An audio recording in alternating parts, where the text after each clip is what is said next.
Pengertian audit. Auditing memberikan nilai tambah bagi laporan keuangan perusahaan, karena akuntan publik sebagai pihak yang ahli dan independen pada akhir pemeriksaannya akan memberikan pendapat mengenai kewajaran posisi keuangan, hasil usaha, perubahan ekuitas, dan laporan arus kas. Jenis-jenis audit. Ditinjau dari luasnya pemeriksaan audit dibedakan atas: yang pertama pemeriksaan umum atau general audit, yang kedua pemeriksaan khusus atau special audit.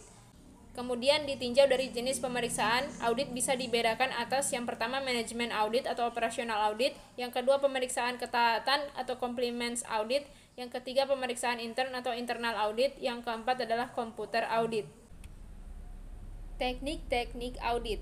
Teknik audit merupakan teknik dalam mengumpulkan data yang dilakukan oleh profesi auditor dengan tujuan mendapatkan bukti audit. Ada beberapa teknik audit yang umum digunakan oleh auditor dalam mengumpulkan informasi yang akurat. Berikut adalah teknik audit. Yang pertama adalah observasi, yang kedua inspeksi, ketiga opname, keempat scanning, kelima footing dan cross-footing, keenam rekonsiliasi, 7 tracking, 8 fetching, 9 teknik analitis, 10 konfirmasi, 11 permintaan keterangan atau inquiry, yang ke-12 adalah pre-performance. Penerimaan penugasan audit.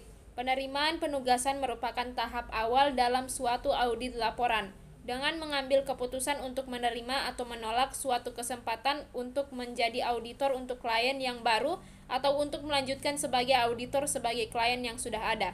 Pada umumnya keputusan untuk menerima atau menolak ini sudah dilakukan sejak 6 hingga 9 bulan sebelum akhir tahun buku yang akan diperiksa. Langkah-langkah penerimaan penugasan audit. Yang pertama, mengevaluasi integritas manajemen. Kedua, mengidentifikasi keadaan khusus dan risiko biasa. Ketiga, menilai kemampuan untuk memenuhi standar umum auditing. Keempat, menyiapkan surat penugasan audit. Standar audit.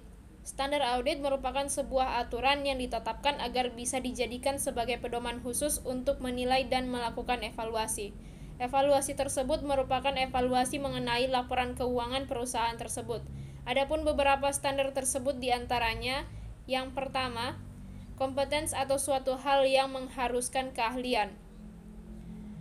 Kedua, independence atau tidak terpengaruh. Ketiga, do professional care atau tingkat keprofesionalan.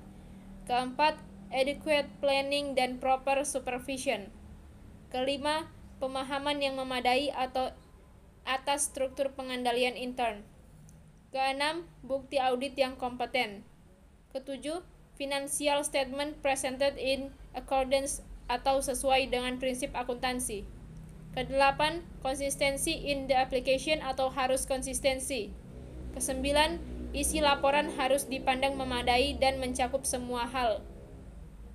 Kesepuluh, expression of opinion atau pendapat yang sesuai. Standar pemeriksaan.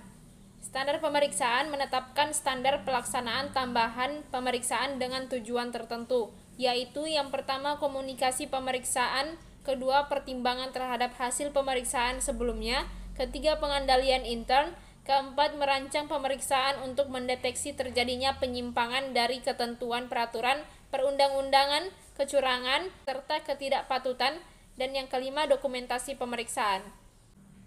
Quality control. Audit quality adalah kegiatan yang dilaksanakan auditor berupa pelaporan pelanggaran berdasarkan pedoman standar audit menurut Karismatuti tahun 2012. Menurut SPAP, jika audit memenuhi standar mutu dan standar auditing, maka audit tersebut dikatakan berkualitas. Umumnya mengasumsikan bahwa auditor dengan kemampuannya akan dapat menemukan suatu pelanggaran dan kuncinya adalah auditor tersebut harus independen. Tetapi tanpa informasi tentang kemampuan teknik seperti pengalaman audit, pendidikan profesionalisme dan struktur audit perusahaan, kapabilitas dan independensi akan sulit dipisahkan. Prosedur audit. Pertama, KAP dihubungi oleh calon pelanggan yang membutuhkan jasa audit. Kedua, KAP membuat janji untuk bertemu dengan calon klien untuk membicarakan alasan perusahaan untuk mengaudit laporan keuangannya. Apakah sebelumnya perusahaan pernah diaudit KAP lain? Apa jenis usaha dan gambaran umum perusahaan tersebut? Apakah data akuntansi perusahaan diproses secara manual atau dengan bantuan komputer? Apakah sistem penyimpanan bukti-bukti pembukuan cukup rapi?